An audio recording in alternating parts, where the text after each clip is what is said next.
not be suffering, because I Yeah. saw my mother suffering, and and then I went through deep suffering, and I couldn't understand why I was going through suffering, just because I was a woman who had a lot of emotions.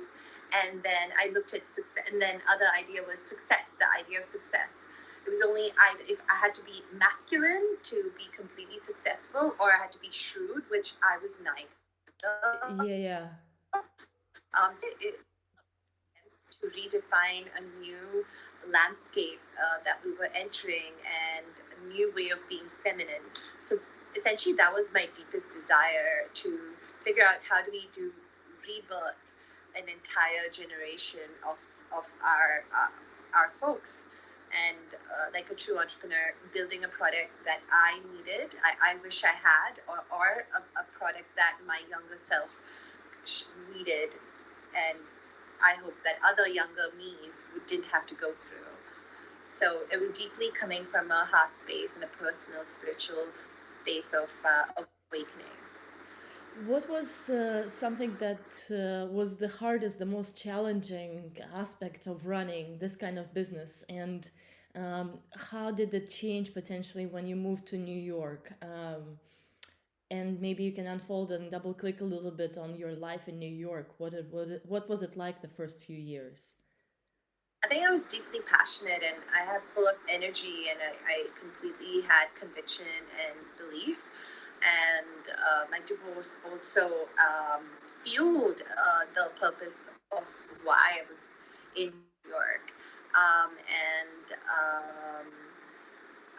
I, I mean, I went door to door trying to sell my products, but I found it extremely exciting. I love the fact that no one knew me in New York. I just moved to New York with my car and a few suitcases. I slept on someone's couch, and then I made a list of places that I wanted to live. I went around different coffee shops, and I found my perfect little nook. And I think it was perfect, like having a clear cut vision of what I was inspired by, and I was following the highest excitement. My first few years, I also was supporting myself with a full time job with a kombucha company, which also was in the same realm that I wanted my chocolates to be in. But my chocolates sort of empowered the kombucha company a lot more.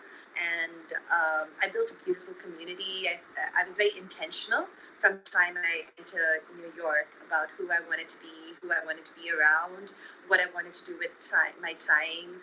I think those are really golden years where maybe the challenge was that I was a very vulnerable person with a big open heart. Um, and Now when I look back, I don't think I regret anything. I think it was just perfect. I got to experience New York in its highest, most golden period before the pandemic.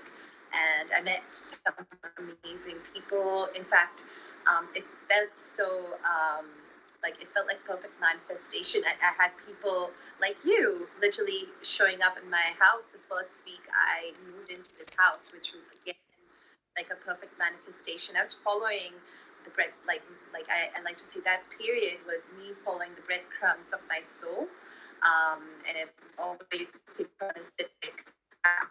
There was always signs of the next door, next step, and that coupled with my rational, self, it was a perfect mix of my um, you know, um, next era.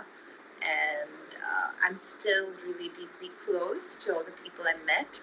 And now when I look back, I can't believe I did all those things. And it was really almost like effortless. Like there was a lot of work put in, but because I was so motivated and I believed in every single thing I was about, I was like it was coming from inside out.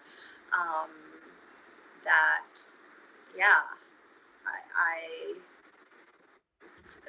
I don't think any aspect of my life felt dark for me. I was Mm. just so happy to be free, and New York symbolized freedom for me.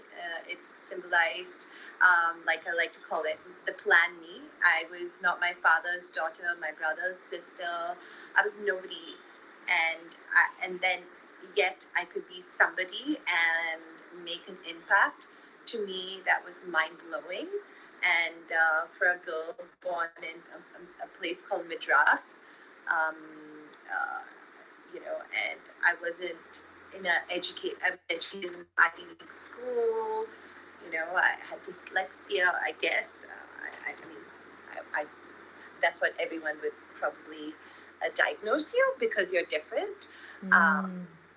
but I think it was unbelievable that I managed to do and be all experience my first 3.5, 4 years.